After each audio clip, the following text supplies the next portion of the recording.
And in the end, neither side able to break the other down. St Pat's probably the better of it in the first half. Shells really came into it in the second, and a couple of really good opportunities that were foiled by the St Patrick's Athletic goalkeeper Joseph Anang. And for the first time in 27 years, these sides have finished scoreless in the League of Ireland Premier Division. Damien Duff looks like he's pretty pleased with the point, and no doubt when he analyses it in the cold light of day, Stephen Kenny might be of a similar mindset. An entertaining game, but there was to be no winner under the lights at Richmond Park. Full time, it has finished. St Patrick's Athletic 0, Shelbourne 0.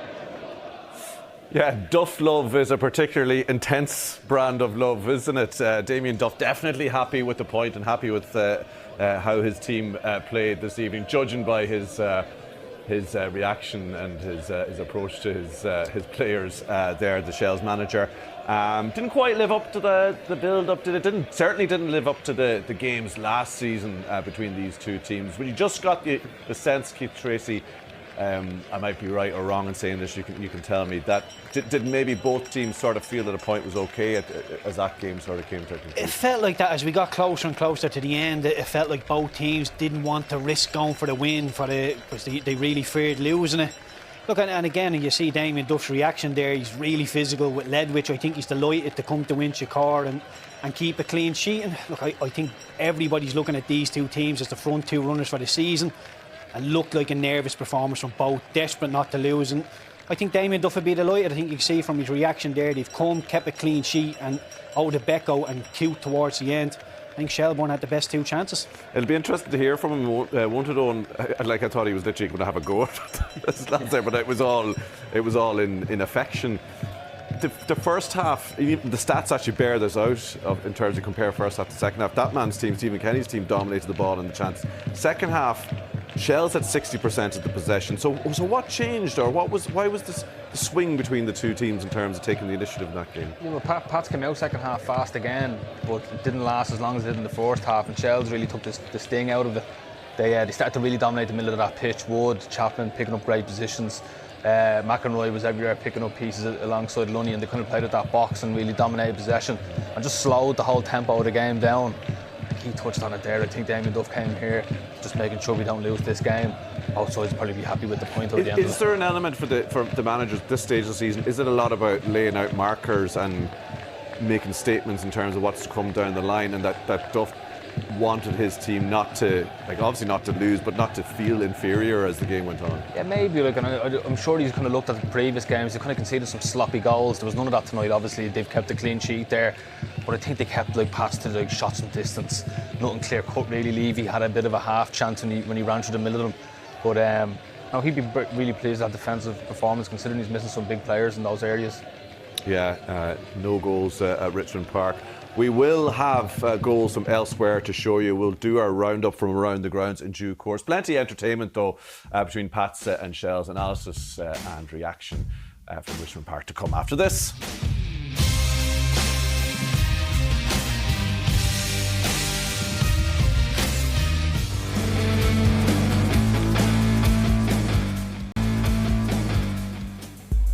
And we have a fantastic day of racing for you tomorrow to look forward to. It's Grand National Day at Aintree, and we're on from 1 o'clock on Virgin Media 1. And if you haven't had enough of the GGs by that stage, the Dubai World Cup is on Virgin Media 2 from 5 o'clock. That's flat action. And we'll have lots more League of Ireland fixtures to bring you in the month of April. Basically every Friday night between now and November. Next Friday, we're with Shelbourne again as they take on Bohemians. The following week, Good Friday, we're off to Drogheda. They host the champions. And then don't forget that Easter Monday one. It's an earlier kickoff than usual. And it is the big Dublin Derby between Rovers and Bohs, 1:30 Virgin Media 2 for that. And then the following Friday, back to normality then, 7:30 on air for Rovers against Shells. Back to tonight, and it has finished goalless. I knew when Dave in commentary started talking about it being 27 years since the 0-0 draw this game, we were cursed. And so it ended up, but not from want of trying from both teams. Pats had plenty of efforts in goal. Possession ending up quite even. Pats had more of it in the first half, Shells more of the game in the second half. And all that meant that Damien Duff, looked like he wasn't happy at full time. Turns out He was, in particular with his 19-year-old centre-back Lewis Temple with an impressive performance. He was awarded Player of the Match this evening. He's standing by now, Dave McIntyre. Congratulations. Cheers, thanks very much. Yeah, here with Lewis Temple in the SSE Treacy man of the match tonight. Lewis, that sort of game was perfectly set up for a man of your talents. It was always going to be a difficult night in terms of creating chances. So your job at the back alongside Mark and Cameron was an important one. Yeah, no, I think especially there tonight with me, Mark and Cam, we're only 3 players that have put together in the last few weeks. And no, I think we've done a good job to keep a clean sheet there tonight, and I think with the chances towards the end of the match, we definitely could have won it. Yeah, it's a good point you make. It's essentially a makeshift defence that you were part of there tonight, but you look like you've been playing with these guys for a longer time. Yeah, no, we've done our work in training together over the last few weeks, and confidence just growing and growing now between the 3 of us, and now it's delighted to get a clean sheet there tonight. You're still a teenager. That was your 3rd league appearance of the season. That's already one more than you made in the whole of last season. How do you feel your progress is coming along? Yeah, no, I think I'm definitely getting there. Went down on loan last year with Wexford and came back, and I feel stronger. I feel better than I was before, so I think I'm ready to play at this level. There's so many similarities to the way Shells are playing right now to last season. You ground out results waiting for that run of form to come, which you clearly did at times last season. Do you feel that's around the corner at the moment? Yeah, no, I think so, but look, the main thing is that when we are under pressure and we are kind of sitting in and defending, that we're doing it properly and we're taking pride in it and not conceding. So no, I was delighted with that tonight. Damien's reaction to the final whistle suggested he's happy enough with the point. Yeah, look, it's a good point at the end of the day. I think we did have chances to win it, but if you're not going to win it, don't lose it. So it's a good motto. Well done tonight. Thanks for your time. Thanks very much. Cheers, Cameron. Yeah, very impressive 19-year-old, isn't he, Lewis Temple? Just get your take on that, because one of your talking points pre-match was sloppy goals Shells had conceded, and like thinking about it now, obviously Duffer would have been aware of that, hence probably his delight at halftime that his makeshift defence that Lewis Temple is talking about there got through with a clean sheet. Was that a big factor in that this evening? Oh, absolutely, yeah. Like I spoke about Gannon and Barrett not being in the side there tonight. Hugely experienced defenders, helped massively with keeping clean sheets and being solid for the Shelbourne side for so long. And then they got makeshift with a back 3. That's unnatural, really. Mark Hoyle playing right side of him, and Marshall young Lewis Temple very well there. His experience came into the fold. Ledwidge great beside him as well, but he was excellent. Like Mason Mealy is like the hottest prospect to come out of this league at the minute. Like, and he did keep him very quiet. He was very impressive. They did have good chances in the second half as well, Shelbourne, didn't they, Keith? Yeah, I thought he had the better chances throughout. I know Keane Levy goes through and Cairns makes a good save, but there's oceans and oceans of space in the middle of the park. That's a flimsy tackle there. I know Lennon comes firing in, but Chris Forrester's got to do a little bit more.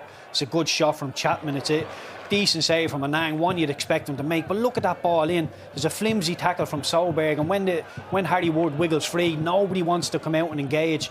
And look, if Sean Hoare doesn't get his head on that, it looks like it might be coming back in. And again, McEnroe picks up the ball. Oceans and oceans of space to drive into.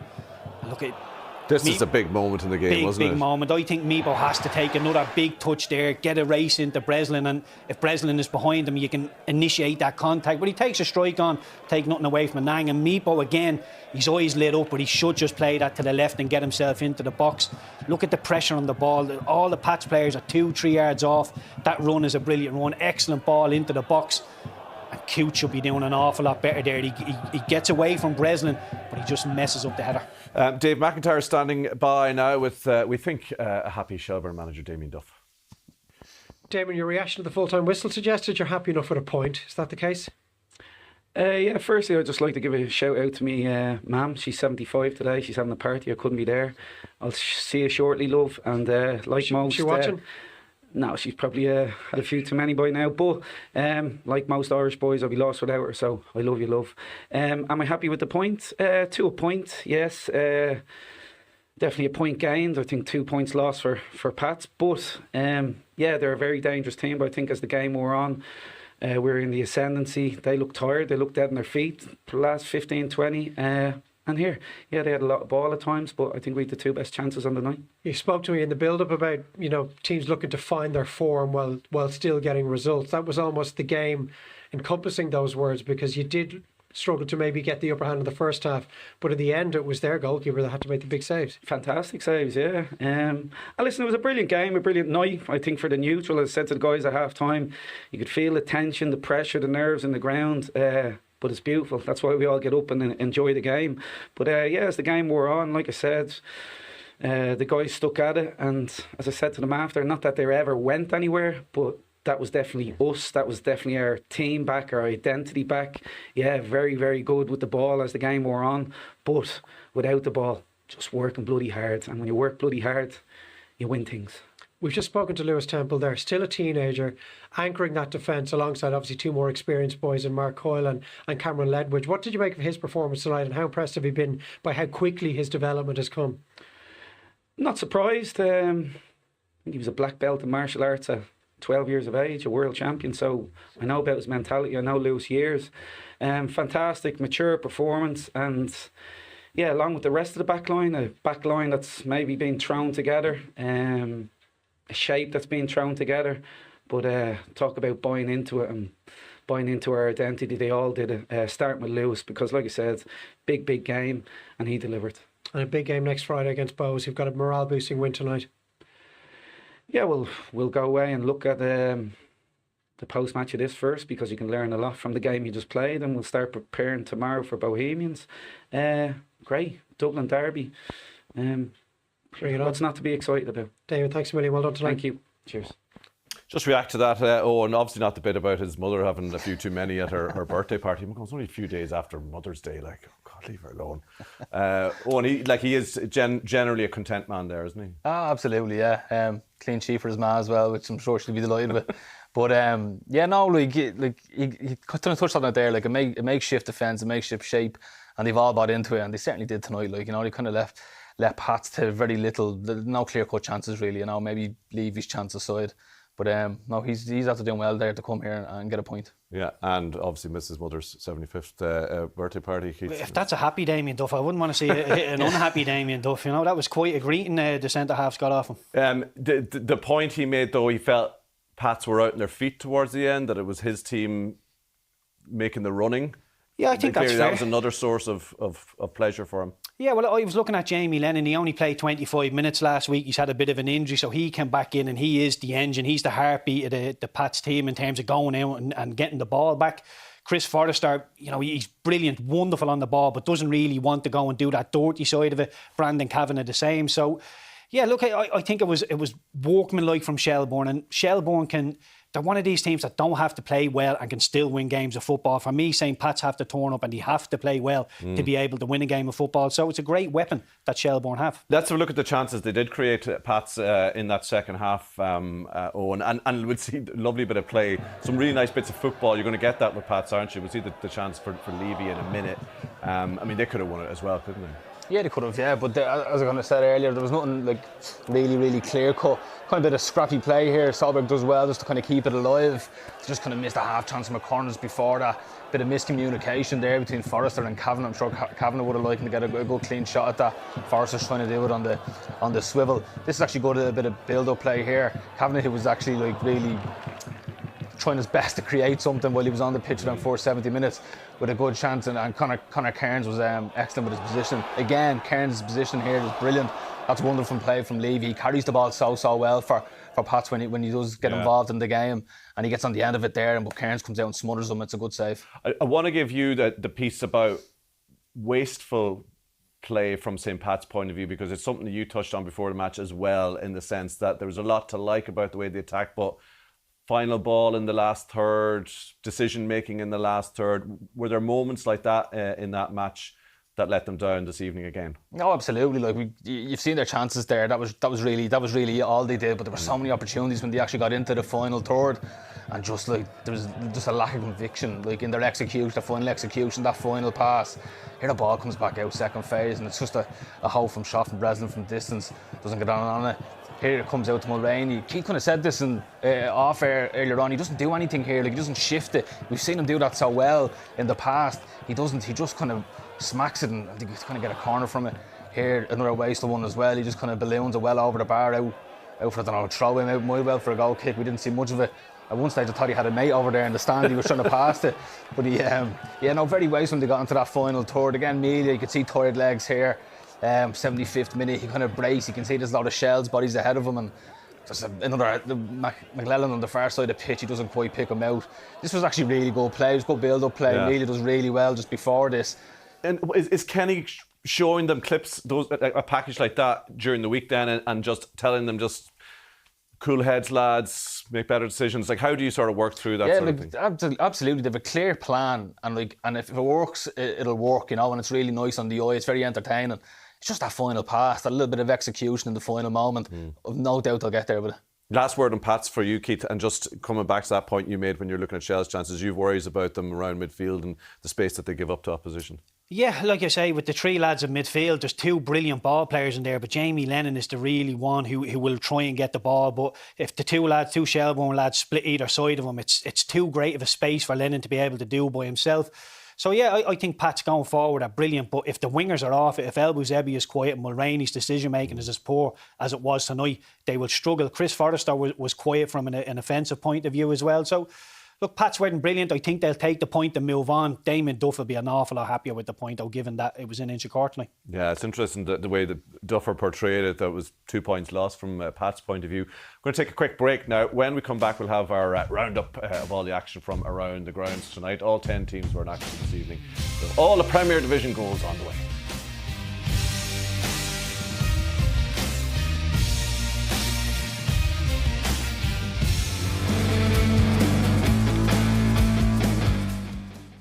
Now, the most famous racing, jumps racing, takes place tomorrow. Coverage of the Aintree Grand National starts at 1 o'clock on Virgin Media 1, and then we turn to the flat for the Dubai World Cup. That's on Virgin Media 2 from 5 o'clock.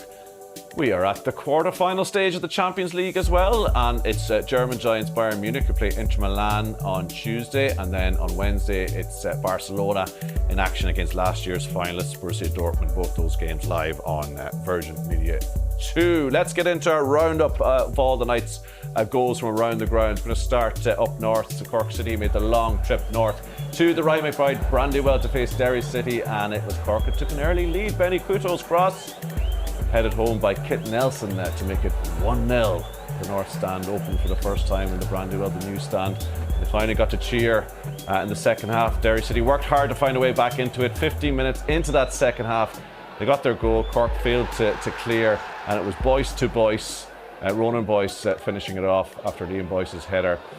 Derry pushed on, and then 10 minutes later Michael Duffy fired them in front after being played through by Dom Thomas. His 5th goal of the season goes level with Aidan Keena on the goal scoring charts. Derry now unbeaten in 4, because that's how it finished after tonight's 2-1 win.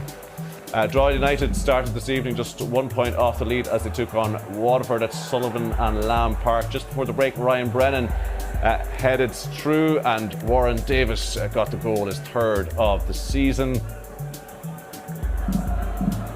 Into the second half, and Drogheda's dream season continued, because they made it to Darren Markey's cross, eluding everyone, including the Waterford keeper Stephen McMullen. So 2-0 was the final score there. Let's head west next. Unbeaten Galway were level on points at the top of the league as they took on Shamrock Rovers at Eamon DC Park.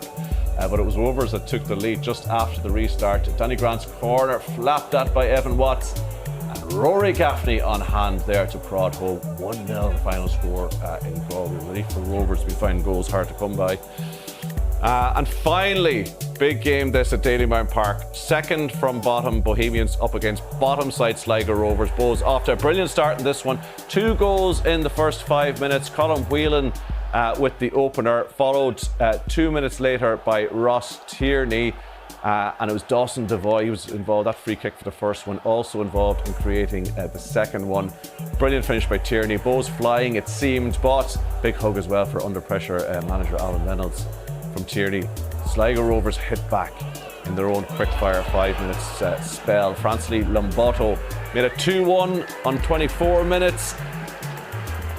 And a bit of a carbon copy this goal. Bohs hit on the counter-attack. It was 2-2 in the 29th minute.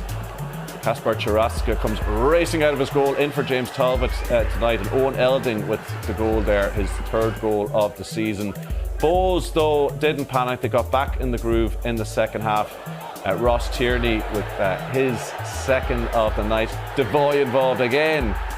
Tierney's third of the season. And they saved the best for last, and it was Devoy who got the goal. His performance deserved. He did the pressing and then added the coup de grace with a wonderful lob. And what a valuable 3 points for Bohs at the bottom end of the table. And that's only their second home win, or second win at Dalymount Park. Obviously the home game was against Rovers at the Aviva at the start of the season. Since the 19th of April last year in 2024, so they've waited a long time for that one. There's confirmation of all the results you've just seen, and another look at the table as it stands. And Drogheda, they haven't gone away, you know. Drogheda are back on top of the table. Pat slipped down to second after that at 0-0 draw tonight. Shells in fourth. Galway United still up there despite that defeat. And Bohs delighted to be edging a couple of places up at the table after that much needed victory tonight at Dalymount Park over Sligo Rovers. Let's get back to our live game this evening. Earlier on we heard from a pretty happy Shells boss Damien Duff after the 0-0 draw at Richmond Park. Let's hear now from the Pats manager Stephen Kenny, who's standing by with Dave. The end product just wasn't quite there tonight, was it? Because you are the highest scorers in the league last season and this season. Some lovely build-up play with the likes of Mulroney and Elbasetti and Mason Melia, but when it came to actually just getting that little moment of quality at the end, it wasn't there tonight. Yeah, and it is difficult against a back five, you know. Certainly Shelbourne defended numbers and were difficult to break down in the first half. In the second half they had more possession and played short, pressed a little bit. We had to alter that, and then we were better once we altered it. And you know, they have good players, so they're going to cause you, you know, problems. Good attacking players are going to cause you problems. But from our point of view, we had a lot of good players. A lot of players played well tonight, but we couldn't quite get that elusive goal. And maybe it was one goal that was going to decide it either way, and we just couldn't find it. We saw the sold-out signs in the windows pretty much all week, and we learned this evening that the attendance tonight is the highest it's been at Richmond Park in over 20 years. The feel-good factor around this place at the moment is something that seems to be seeping into you and your players as well. Is that fair? Yeah, well, I suppose it's connected, isn't it? Yeah. Between the players are playing well, and but I think it's just unfortunate. We 12,000 here seats, we could sell it. You know, like, because so many people just can't go, and you know, so many people want to go and can't go. So it's unfortunate that we're actually in such a small ground. We haven't got it. You know, we haven't got it.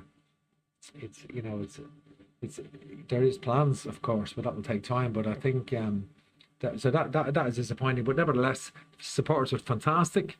And brilliant, really get behind the teams. A lot of positive stuff going on here at the club. It's a great club, and St. Patrick's Athletic, and you know, we'll get ourselves ready for trip to Cork next week. Tough game in Cork, and we'll get ourselves ready for Cork. Might prove to be a big point at the heel of the hunt in a few months' time. Well, it's so competitive with all the teams. It's difficult to say. You know, you can't say, oh, they're the two teams in contention. There's just so many teams putting runs in, and it's only the first series of games. Great stuff. Thanks for your time. Thank you. Thanks. Yeah, he's right about that. So competitive, isn't it? Plenty bums and seats at Richmond Park tonight, but no goals. Alas, last word to you chaps then. Story of the night for you, Keith, across the grounds? I think Bohs. I think when you look at how well Bohs played tonight, they go and win 4-2. And I was in the Aviva, the opening game of the season. They were so good, but just so inconsistent. And when you look at Devoy and Whelan and one or two others within that team, Ross Tierney, I think there's enough there for them to go and win a whole host of games, but defensively all over the place. And that inconsistency, I think, will hurt Bohs throughout the season. Owen, what's your takeaway from tonight? Drogheda, top of the league again. They're not going away, as you said earlier. They're definitely mean business, you know. Warren Davies he's playing exceptional. He's amongst the goals, great strikers. Finish that, he gambles well, gets a good finish. So no, I think Drogheda being top of the pile is my story. Yeah, and maybe deserved to win last week against Cork. So absolutely, those things even themselves out over the season, don't they? That's it for this evening. Another entertaining night in the League of Ireland. Thanks to Keith and Eoin for tonight. Interesting night's football, but no goals. It was a deadlock in the Dublin Derby. Bye for now.